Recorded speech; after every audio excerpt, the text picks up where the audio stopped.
Good morning, everyone. It's a pleasure to be with you today, and I want to thank the Munich Security Conference for inviting me to speak this morning. Ambassador Issenger, it's great to see you put on a great event as you and I talked last night, reminisced. I remember it, my first one 20 years ago as Verkunda. I think I was stuffed in a back room somewhere for the duration, but it was a fantastic event. At that time, we had maybe a dozen members of the United States Congress, and today I think we have nearly 50.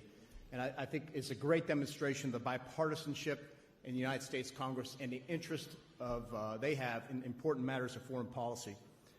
I also want to thank the German government in Munich for hosting us.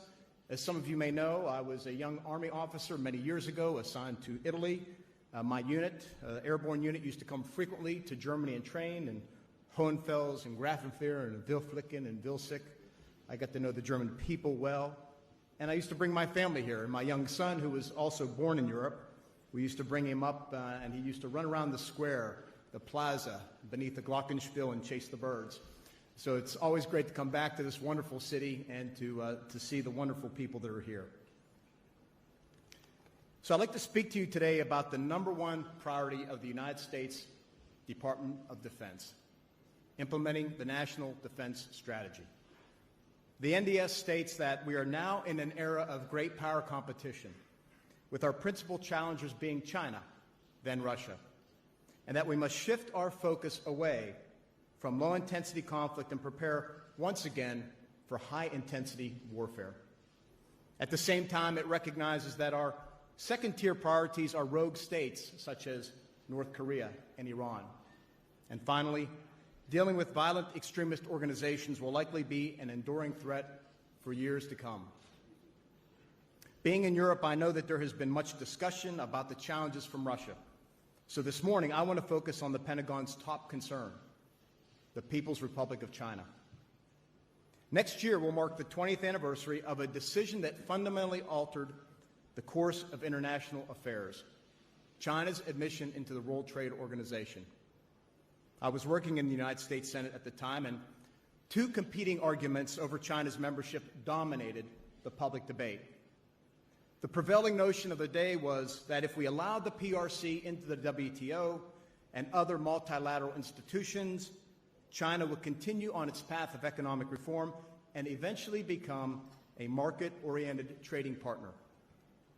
More broadly, increased engagement with the liberal world order would also spur political opening and help transform the PRC into a responsible global stakeholder. And who knows, maybe even a democracy one day. The more skeptical voices argued that if granted membership, China would use the benefits of free trade and open international order to grow its economy and access technology required to build a strong military and security state capable of expanding the reach of its authoritarian rule. These were both credible arguments, but we all know which one is winning right now. It's not the former. In fact, under President Xi's rule, the Chinese Communist Party is heading even faster and further in the wrong direction. More internal repression, more predatory economic practices, more heavy-handedness, and most concerning for me, a more aggressive military posture. It is essential that we, as an international community, wake up to the challenges presented by China's manipulation of the long-standing international rules-based order that has benefited all of us for many decades. The Communist Party and its associated organs, including the People's Liberation Army, are increasingly operating in theaters outside its borders, including Europe, and seeking advantage by any means and at any cost. Let me state up front, though, the United States does not seek conflict with China. In fact, we look for areas of cooperation when our interests converge in the hope that they will choose the other path that they didn't select 2 decades ago. Just look at the nearly 18 tons of medical supplies the United States recently provided to the PRC to help fight the coronavirus. And last week, we announced more than $100 million in assistance to China and other countries affected by that malady. The world is too interconnected for us not to work together to solve some of our toughest problems. However, to be a responsible member of the international community, China must be transparent and respect the sovereignty, freedom, and rights of all nations. Unfortunately, their current behavior leaves great cause for concern.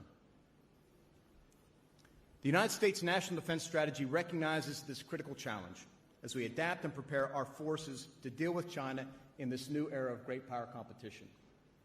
The PRC's growing economic, military, and diplomatic power often manifests itself in ways that are threatening, coercive, and counter to the rules-based international order.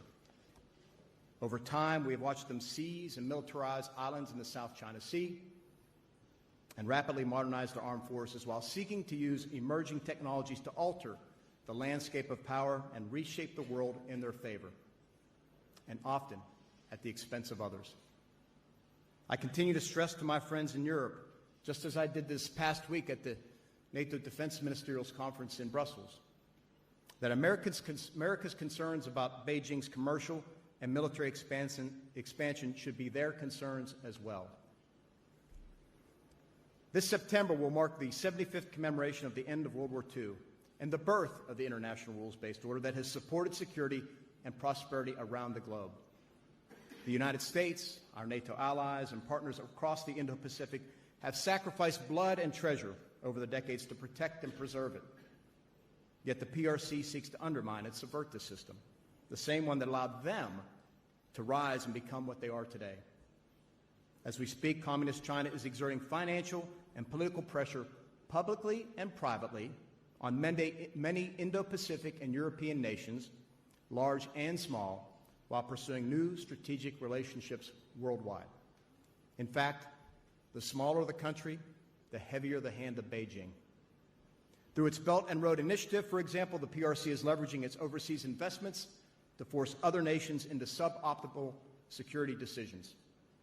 This has wide-reaching ramifications for the United States and our allies in critical areas like data security, interoperability, and military readiness.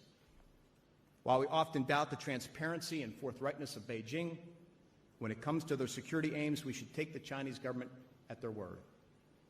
They have said that by 2035, the PRC intends to complete its military modernization, and by 2049, it seeks to dominate Asia as the preeminent global military power.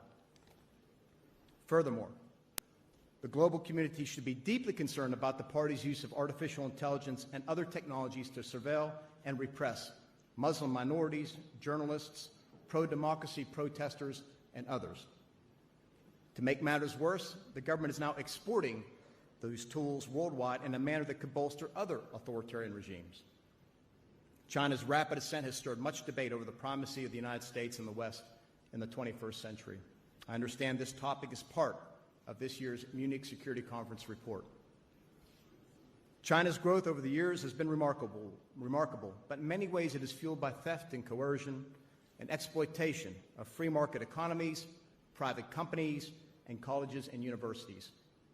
American and European institutions and corporations face the brunt of these malign activities, and we have often seen a multitude of examples where our economies and our companies have suffered as a result. But Beijing's bad behavior, will only take them so far. The world is increasingly aware of its motives and responding in turn. Regrettably, rather than change course, party leadership continues its rampant technology theft, while resolving to eventually end its reliance on foreign innovation altogether, then independently develop its own systems, and then dominate critical sectors and markets. Huawei and 5G are today's poster child for this nefarious strategy. History has proven time and again, though, that authoritarianism breeds corruption, promotes conformity, smothers free thinking, and suppresses freedom. In stark contrast to this are our values, a sense of fairness and a culture of opportunity which encourages disruption and unleashes the very best of human intellect, spirit, and innovation. This is why it is critical that together we, all of us, directly and unambiguously address Beijing's actions and intentions so that we are never intimidated or duped or pushed into bad security, economic, or political choices. And maybe, just maybe, we can get them on the right path. Again, make no mistake, we do not seek conflict with China. It's not what we want, not at all. Rather, we seek fair and open competition in the economic realm, And in general, we simply ask of Beijing what we ask of every nation: to play by the rules, to abide by international norms, and to respect the rights and sovereignty of others. To restore an equal footing, the Department of Defense is doing its share. We are focused on deterring bad behavior, reassuring our friends and allies, and defending the global commons. And to maintain the peace through strength, we are implementing the United States National Defense Strategy. As part of this strategy, we're doing our part to safeguard American innovation and to reinvigorate our industrial base. Thanks to our largest research and development budget in 70 years, we are investing in cutting-edge technologies and accelerating the modernization of our force, while at the same time divesting from legacy systems and reinvesting those savings into hypersonic missiles, artificial intelligence, autonomous systems, and many other game-changing technologies. Unlike China and others, we will use these advanced capabilities to keep the peace, to promote prosperity, to ensure security, and to protect the sovereignty of all freedom-loving countries. For example, while Beijing uses AI to tighten its grip over its people, the Department of Defense has established well-regarded principles for the lawful and ethical use of AI. While the PRC develops and deploys long-range fires to intimidate and threaten its neighbors, we are investing in both conventional and advanced missile defense systems to protect the homeland, our interests, and our allies. And while Communist China is weaponizing the space domain through the development of directed energy weapons and killer satellites, the Pentagon is standing up its first new military service in over 70 years, the United States Space Force, to ensure freedom of use, freedom of commerce, and freedom of navigation into and through space for all. Simply put, the contrast between China's actions and United States leadership couldn't be more obvious. At the same time, we are protecting these high-tech breakthroughs from theft and exploitation by strengthening our foreign investment laws, supply chains, export controls, university-based research, and cyber defenses, all of which have been long-standing attack points of the Chinese government. We are encouraged that our allies and partners are beginning to take similar actions as they thoroughly assess the long-term threats and challenges posed by China. Among these concerns is a dependence on emerging technologies that could inject serious risk into our defense cooperation. Reliance on Chinese 5G vendors, for example, could render our partners' critical systems vulnerable to disruption, manipulation, and espionage. It could also jeopardize our communications and intelligence sharing capabilities, and by extension, it could jeopardize our alliances. To counter this, we are encouraging allied and U.S. tech companies to develop alternative 5G solutions, and we are working alongside them to test these technologies at our military bases as we speak. In the long run, developing our own secure 5G networks will far outweigh any perceived gains from partnering with heavily subsidized Chinese providers that ultimately answer to party leadership. In short, let's be smart. Let's learn from the past. And let's get 5G right so we don't regret our decisions later. The reality of the 21st century is that many economic decisions are also national security decisions. We are not asking our partners to reject engagement with China. Just the opposite. We want you to show them the right path, and we want you to nudge them down it. In the meantime, though, we are asking our friends to clearly choose a global system, the global system, that supports democracy, protects human rights, and safeguards our greatest asymmetric advantages, our values, our shared interests, and our unmatched network of alliances and partnerships. We feel that the choice is clear, but recognize it may be tough, that the economic challenges may take a toll in the short run, but that our collective future may hang in the balance if we fail to make the hard choices now for the long run. The United States does not want an adversarial relationship with China. It's a great country with an extraordinary history, a rich culture, and a wonderful people. Rather, we want China to behave like a normal country that adheres to the international rules and order that generations before us have fought hard to protect and preserve. And that means the Chinese government. The government needs to change its policies and behaviors. If the PRC will not change its ways, then defending the system must be our collective priority.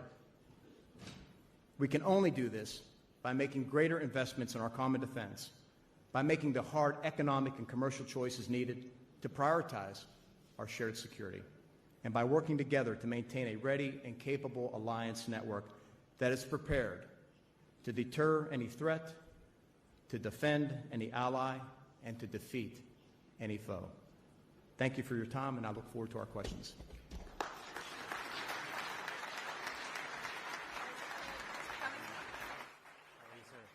Please take a seat. You're mic'd. Okay.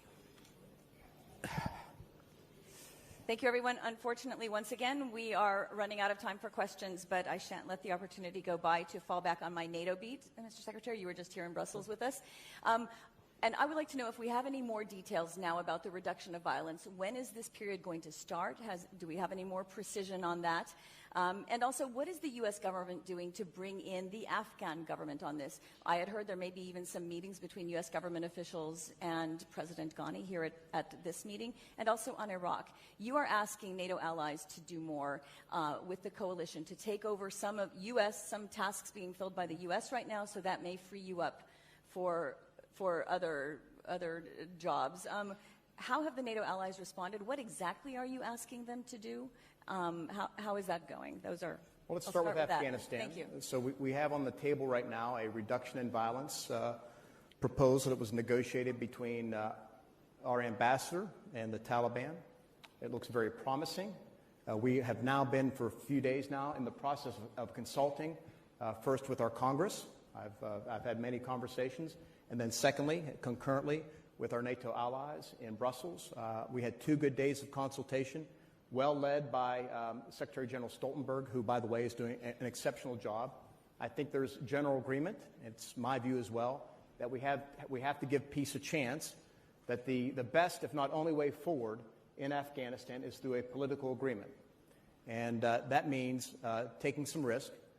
That means enabling our diplomats.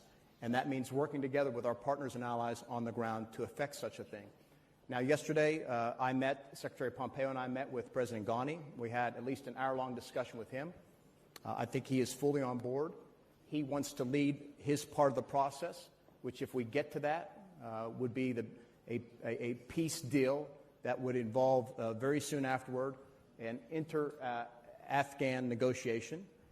He wants to be clearly a full partner in that and wants to lead on that and make sure that all Afghans come together, are well representative, and can come up with an agreement that would endure so that we could end this long conflict and make sure that Afghanistan stays on the right path.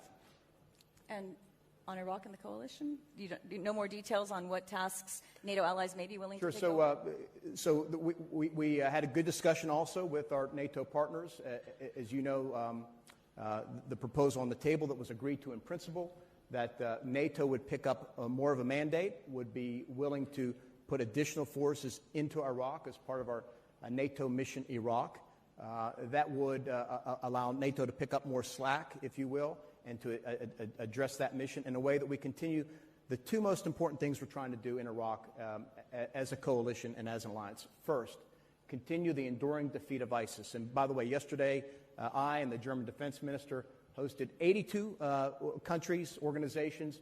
We keep adding partners to this coalition, all committed to the enduring defeat of ISIS, and that's very important. The second task we have in Iraq is to train, advise, and assist the Iraqi security services so that over time they could pick up in total that mission and ensure that ISIS does not come back and present the challenge it does to Iraq in particular, but the region more broadly. Secretary Esper, let me take you back to the main theme of your intervention, China. You mentioned Huawei. Now, there has been a very extensive, very complex campaign on behalf of the Trump administration engaging with allies on this issue. But it does not seem to be working because key NATO allies in Europe, Britain, France, Germany, are seemingly not going to exclude Huawei from building their 5G networks. I mean, I think members of your administration have said that this will have consequences. Could you tell me what kind of consequences will this have? And will you reconsider the strategy on this issue? This past week was probably my 3rd or 4th defense ministerial at NATO in Brussels. At each time I've gone, we've discussed this issue. When I first got there in June, We had a wide spectrum of views on this issue. I can tell you that countries have moved. You have some countries who clearly understand the threat, the challenges. You have some in between, and you have some, on the other hand, who don't recognize the threats.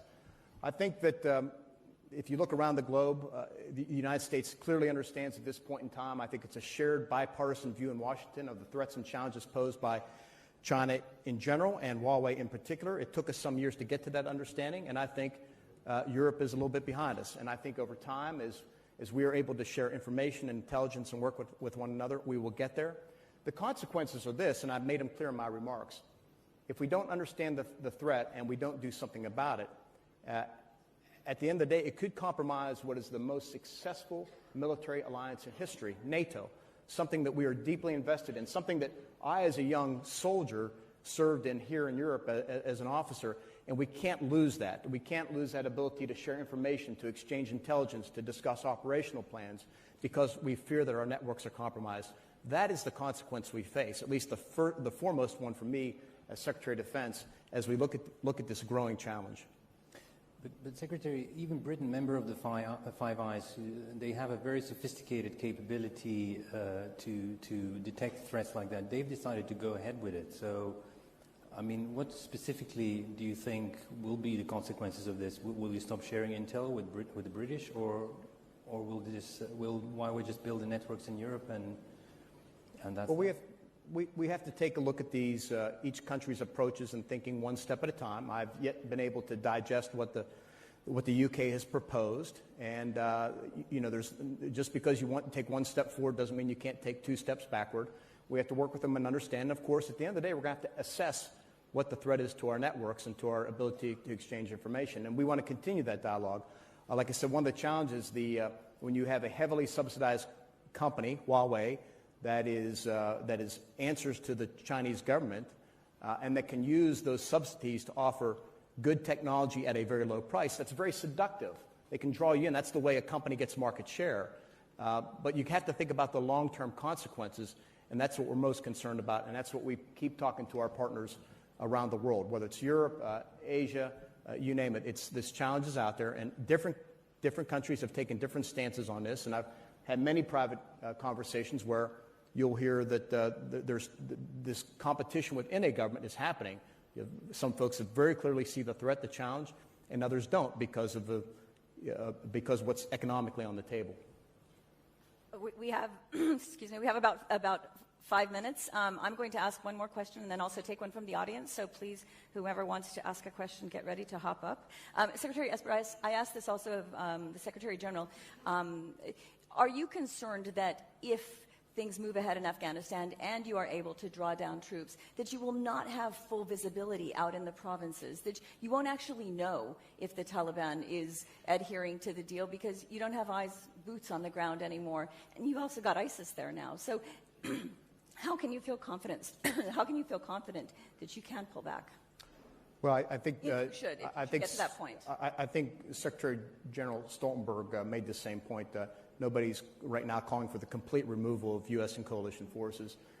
U.S. forces will remain there as long as necessary to support our Afghan partners and allies. We are committed to continuing both our material and financial support to the Afghan national defense and security forces. At the same time, any reduction in forces will be conditions-based. And I've had extensive conversations with my commanders, with General Miller. I've been to Afghanistan a few times. He is very confident that we'll have enough information, sufficient information, either through our own technical means, through other measures, through help with the Afghans, to understand exactly what is happening on the ground and to make sure that what the Taliban commits to do will be what they have done, and to make a decision at the right points every step forward to make sure that, again, conditions-based apply, and we're very careful and thoughtful as we move through this process. And you're not worried about ISIS using it as a safe haven since they have moved in during the time that you've been on the ground there? Well, ironically, between coalition forces and the Taliban, we've done great damage to ISIS. They are a much more reduced and marginalized force. That said, we have to keep a careful eye on them. At the end of the day, the goal is this: make sure that Afghanistan never again becomes a safe haven for terrorists that can attack our countries.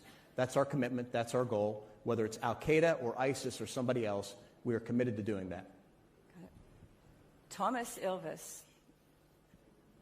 former president of Estonia. Could we please get a microphone? Yeah, he probably doesn't need one. Mr. Secretary, many of us in Europe agree that there are significant dangers with Huawei, and the U.S. for at least a year has been telling us do not use Huawei. Are you offering an alternative? Are you going to subsidize Nokia and Ericsson? I mean, what do we get? What is it that we should do other than not use Huawei? Yeah. It's a great point. We obviously have to develop alternatives, right? We can't say do nothing and leave the space open. So these are the issues we're discussing within the United States government. DOD is doing its share. As I mentioned in remarks, what we're doing is hosting on a handful of our military bases. We're asking providers of 5G to come in. I have the ability to clear away any type of regulatory paperwork and obstacles so they can come in and test 5G systems on our bases to prototype and to see how quickly we can move forward. And we're fully working this hand in glove with our commercial vendors to make sure we can advance those technologies. But I think what you've raised are the things we've been discussing within our NATO ministerial meetings. I'm actually looking for some national security women to raise their hand. We've got one. Hand there. Okay, this is our last question, please. Yes, ma'am. Oh, Natalie.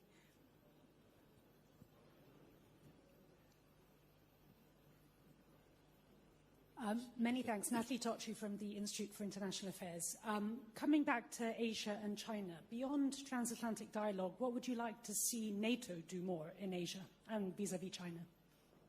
Well, I spoke in my remarks about being aware of the challenges that China faces in the long run. I think right now the most important thing for NATO is building NATO readiness. We had a very good meeting in London, the Leaders Summit, where we all agreed on what's called the NATO Readiness Initiative. We met our marks with regard to having 30 squadrons, 30 naval surface combatants, and 30 mechanized battalions ready to go within 30 days. That's very important to NATO's readiness. I think first and foremost, NATO should focus on the security of the continent, deterring Russian bad behavior, and unifying and making sure the alliance is ready at a moment's notice. And then beyond that, we've talked about expanding. We've talked about NATO Middle East. But at the same time, concurrently, we have to be aware of the long-term challenges presented by China. Right now, it's first and foremost would be what's happening in the economic and commercial realm. And then over time, as we think about China writ large, something, by the way, we agreed to in the Leaders Summit about the NATO taking an approach toward China, understanding the long-term challenge that presents. Right. May I have last question from China? I am actually waiting for instructions on whether President Macron is standing behind us. Does anybody see him throwing daggers at me out here? Can we take one more question? Quick question from China. Yes, please. Already had the Okay. Yeah. Yes, sir. Quick. About China. Thank you. Okay, I'm from China, Wu Sichun. Mr. Secretary, in your remarks, you mentioned that United States don't seek to confront with China. Instead, the United States would seek to cooperate with China. Could you give us some examples where United States is really willing to work together with China? Thank you. Concise. Yeah, no, I think there are a number of areas. Look, you can look in the economic realm where we cooperate, in the diplomatic space. We cooperated together for many years with regard to counter-piracy off the African coast. I think there's much more we can do in terms of disaster relief and humanitarian affairs. But look, at the same time, we're working together, the United States, closely with many of its ASEAN Plus partners to make sure that China respects the EEZs and the fishing zones and the other territorial claims that are clearly within the bounds of international law in that part of the world. So those are other areas where we need to work with them, establishing a code of conduct for good behavior. So I think we need to explore and exploit as much as possible areas of cooperation between the United States and China, because I'm not willing to give up on them. I don't think the United States government is either. We've got to continue working with them. It's not an issue of China, it's an issue of the leadership, and make sure they recognize that we can all benefit. To use their term, win-win, we can have a win-win strategy if we just abide by the international rules and norms that have been set in place for decades and that have benefited all of us, and that respect human rights and respect sovereignty and respect all the things that we value as Western nations. So we have to wrap it up. President Macron of France is going to forward to the stage. Thank you very much. Thank you. Thank you for making time. This was great to have a conversation.